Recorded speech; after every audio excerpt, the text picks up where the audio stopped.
What is up, guys? Dzeeff here, and yes, it is not Team Samurai, but Sam approached me the other day, actually the day before the ban list dropped, and asked if I could upload an FA deck profile to his channel, because not a lot of people have the time to sit down and figure out how to play this deck, but I've been playing it pretty competitively for the past 2 weeks, pretty much ever since the new cards in Extreme Force were announced. I've been hooked on the deck, and I actually took a old format version of this deck to a regional qualifier this past weekend, did pretty decent, but I wanted to update this deck for the new format on Sam's channel, and I'm going to talk you guys through a lot of the basic combos. Now, if you want to see more FA content, I've pretty much posted like an FA video every other day for the past week. I got lots of combo videos and discussion videos, so if you want to check out my channel to see more FA discussions, not only today, but also in the future, make sure to go subscribe. But anyway, thank you, Sam, for giving me the opportunity to share FAs with your channel. And I think a lot of people have some difficulties building this deck because there are a lot of different effects, and there are a lot of, I don't want to call them bait cards, but there are a lot of cards that you might think are really good in this deck, but really aren't the most optimal picks. But anyway, let's get into it. So let's talk about the main 2 level 4 monsters we have. So we have FA Hang on Mock and FA Whip Crosser. Now the FA cards, as you can kind of read their effects there, the FA cards, these ones in particular, they gain 1 level each time you activate an FA spell or trap. There's no traps right now, but for our purposes, an FA spell or an FA spell effect. And also they gain 300 attack for every level they have. So when they come out, they only have 1200 attack points. That's not that great, but all the field spells give them 2 levels, and then their own effect can kick in to either keep them at that level 6 or boost them to level 7. And when they're level 7, they have bonus effects. So Whip Crosser makes it so that your opponent cannot send or discard cards from their hand to activate card effects. Now, the sort of first level thinking is, okay, that stops hand traps, and that is true. So if you have this guy, your opponent can't use Ash Blossom on you. More importantly, though, it prevents your opponent from doing things like Twin Twisters, or even like Spiral Quick Fix. Anything that discards, even if it's not discarding itself, can't be activated while you have Whip Crosser at level 7. Now, Hang on Mock is basically a Dark Law when it's level 7, so anything that would be banned or would go to the graveyard on your opponent's side of the field is banished instead. So that's really good as well. These are sort of your main playmakers. Now, the other really good card, and this is a new card out of Extreme Force, we have FA Auto Navigator. So this is an incredibly versatile tuner monster and is basically the most important card in the entire deck. So this thing can special summon itself from the hand or the graveyard by targeting an FA monster that has a higher level than its original level. So basically what you can do is when you have this guy, you can summon him, play a field spell, he goes to level 6 or 7, and then you can target him, decrease him to level 4, and special summon the Auto Navigator. So what happens there is the Auto Navigator becomes the levels that you reduced from the monster. So if this was level 7, this becomes level 3, and this goes level 4, but when you have the field spell out, which is likely how you increase their levels, this thing then gains the 2 levels from the field spell. So if this was level 7, now you have level 4 and a level 5. If this was level 6, now you have level 4 and a level 4. So you can see how you can make either a level 9 Synchro like the FA Synchro, or a level 8 Synchro like Sci-Fi Lord Omega, which is really handy because all the quick play spells can banish themselves in the graveyard to get even better effects than their on-field effects. But we'll get to that in a second.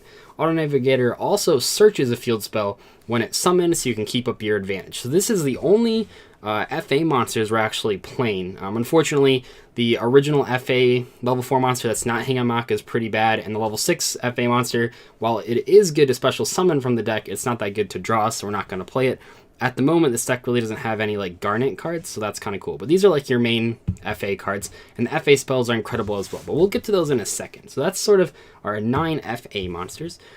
The other part of this deck that you really want to know is that all the field spells search cards when they're destroyed. So what we want to do with the rest of the monsters and the rest of the deck really is set up a way to either get to that combo I was just talking about where we have 1 level 4 monster, 1 field spell, and then the tuner monster, or we can make Ancient Fairy Dragon to destroy the field spells. So The first way that we're getting to Ancient Fairy Dragon is Cock-a-doodle-doo. This card is incredibly awesome. It's pretty deceptive. It looks kind of unappealing. It's just a cute little monster, but you can special summon it when you have no card. When there's no monsters on the field, it comes out at level 3, which means you can, when you go first, you can pair this with any level 4 monster to make Ancient Fairy Dragon to destroy a field spell. From there, the field spell search is Auto Navigator. You special summon Auto Navigator from your hand with Ancient Fairy Dragon's effect to make like Crystal Wing Synchro Dragon or Omega, and you get a field spell search. Going second, when your opponent has a monster, this card can special summon itself at a level 4, which means you can make Cyframe Lord Omega using it. So that's pretty cool.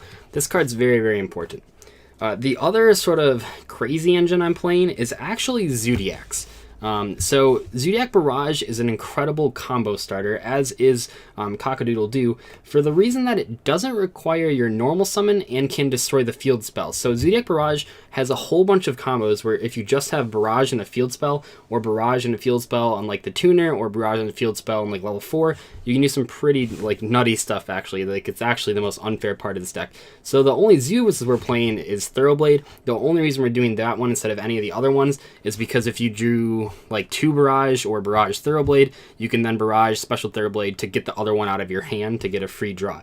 This is like probably the best engine in the deck. Same thing with the Cock-a-doodle-doo, just because of how important Ancient Fairy Dragon is to the strategy. I am not playing Armageddon Knight and Destrudo. I was playing those at the regional, but that's really bad right now for a couple reasons. First of all, if you normal summon Armageddon Knight and they ash you, you basically have to pass your turn, and that's not good.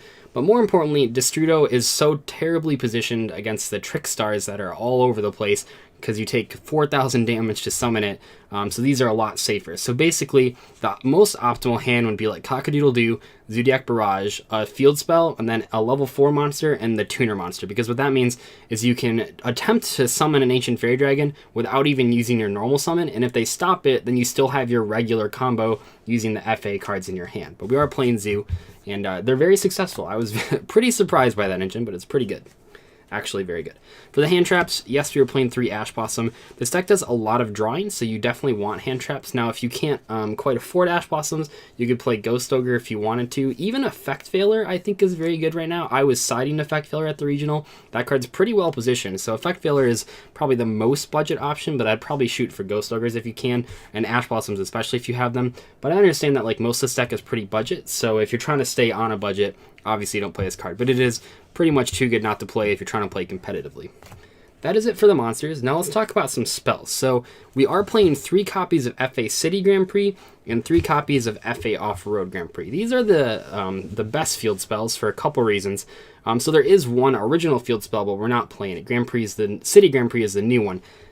Basically, the important part here is that Grand Prix increases the monsters' levels by 2 during the main phase and the battle phase.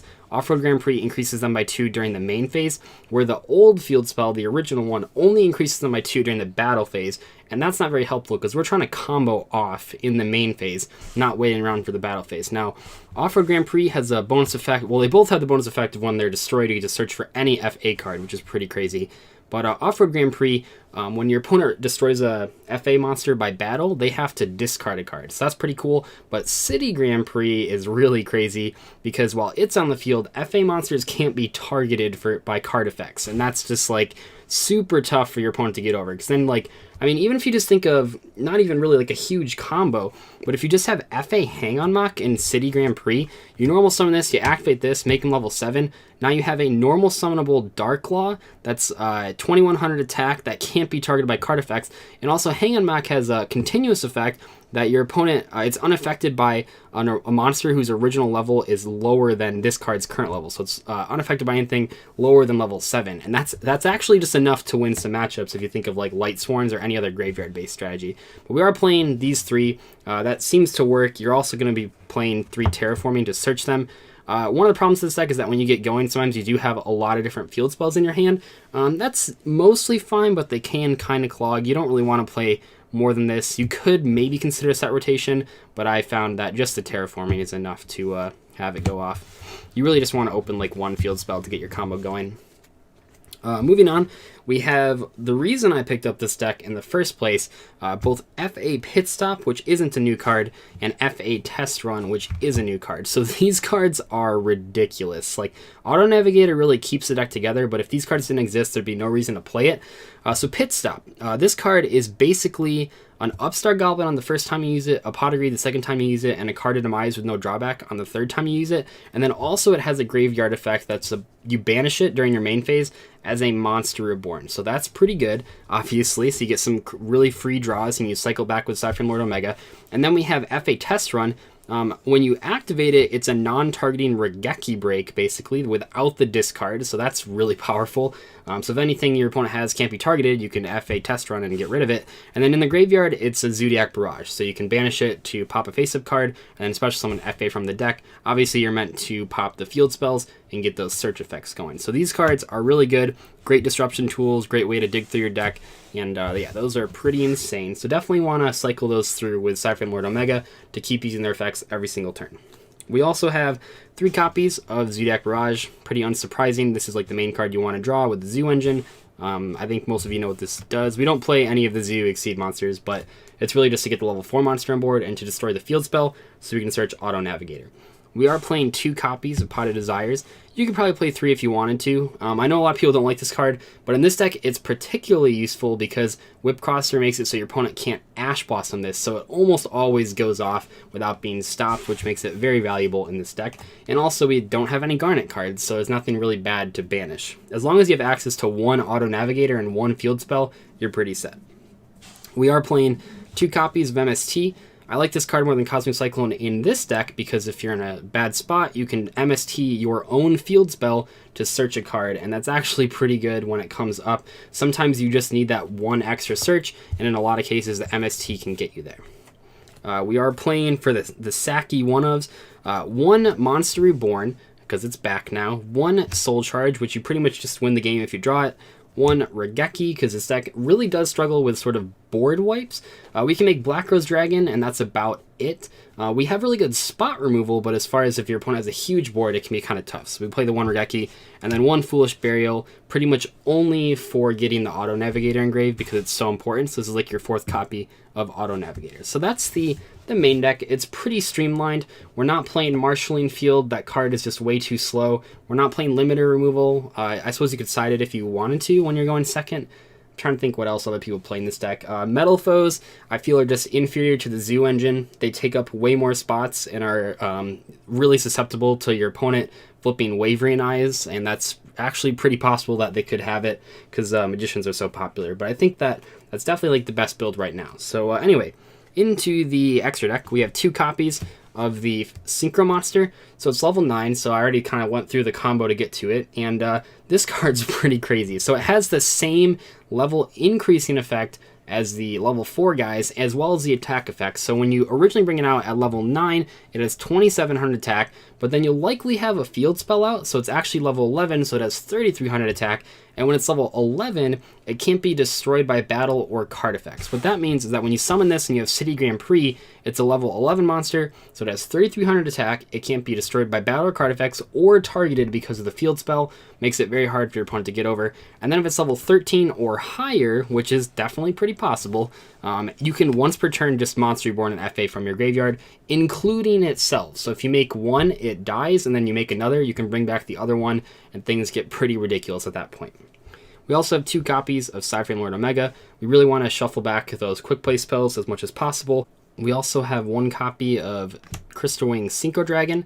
You basically only make this card by making Ancient Fairy Dragon, you pop a field spell, you search the tuner monster, and then you special the tuner monster from your hand, search another copy of a different field spell, and then make Crystal Wing. That's a pretty good play. And then also 1 copy of Black Rose Dragon. We can make it with the Cock-a-Doodle-Doo, obviously, and it does come up when you're going second with Auto Navigator, because it is, other than Regeki, really the only board wipe this deck has. So that's the Synchro monsters. This pretty much is a very Synchro-centric deck. I'd say most of the games you're only summoning those guys, but we also do have some Exceed monsters. one Totem Bird. This card's very important. So it's important for one reason, and that is this is basically the card you make when you open the worst hand possible, which is Cock-a-doodle-doo and the Tuner Monster with no other starter cards, because they're both tuners. So like, yeah, you could make a Link Monster, but they're not both machines, so you can't make the Cliffort Link Monster. So in that case, you can make Cock-a-doodle-doo level 3, normal summon the Tuner Monster, search a field spell, activate the field spell, the Tuner Monster becomes level 3, overlay for Totem Bird. Totem Bird's pretty darn good, so I like that play a lot. Number 41, Baguska. This is the only rank 4 we play. It's definitely the best rank 4 right now, so it's a good defensive card for once again when you brick. For this one, it's like the opposite of that other scenario. So this is when you basically open a level 4 monster and a Zoodiac Barrage, but no field spells. This is the guy you're going to make. We are playing Cyber Dragon Nova and Cyber Dragon Infinity. This combo's on my channel, but basically when you open the basic level 4 monster and a field spell and tuner monster, you can make Cyber Dragon Infinity if you want to. I'd say usually you still want to make level 9 guy because he's so hard to deal with, but sometimes you can make this guy as well. That's it for the Exceed monsters. And then lastly, we do have a couple Link monsters. The most important two are Underclock Taker and Cliffort Genius. These are important because they have down pointing arrows. This isn't really a deck that you want to summon a lot of Link monsters in, but Underclock Taker is the only generic down pointing monster that's a Link 2, so it's really good. In the future, there's a Link 2 that has 2 downward pointing arrows that's generic. I'd probably play that over this card, but it's pretty good just for what it is. Cliffort Genius has 2 downward pointing arrows, so it's even better, but it only takes machines, so you can't make it with the Zoo monsters or Cock-a-doodle-doo, which sometimes you want to make with Underclock Taker. We are also playing one Proxy Dragon and one Decode Talker. To be completely honest, the only time you will ever make these cards is when you have Soul Charge, but in that very specific scenario, they are incredibly important for getting the maximum value out of the Soul Charge, so you're pretty much forced to play them. I will say at the regional, because I never drew Soul Charge, I literally never made these, but you do have to play them for the one time that you draw Soul Charge so that your board can be just absolutely ridiculous. But that is going to wrap up the deck profile. Thank you once again to Sam for letting me come on here and talk about FAs. Hopefully you guys enjoy this profile. I think a lot of people are building this in sort of weird ways that I don't think it's meant to be built with, and this is the most streamlined version for the most combo potential going first or second, and can make some pretty scary boards even though it's like a deck full of commons. Make sure to check out my channel. Hopefully Sam leaves a link in the description somewhere, and yeah, I'll see you guys later. Bye. I feel like Usain in the cheetah print. Talk fresh game, I don't need a minute. R.I.P. the game, I need a minute. Okay, let's proceed with it. I'm in the house, got the deed with it. These bozos always sneak this and they taking shots. I'm a king with it, like no, this league business.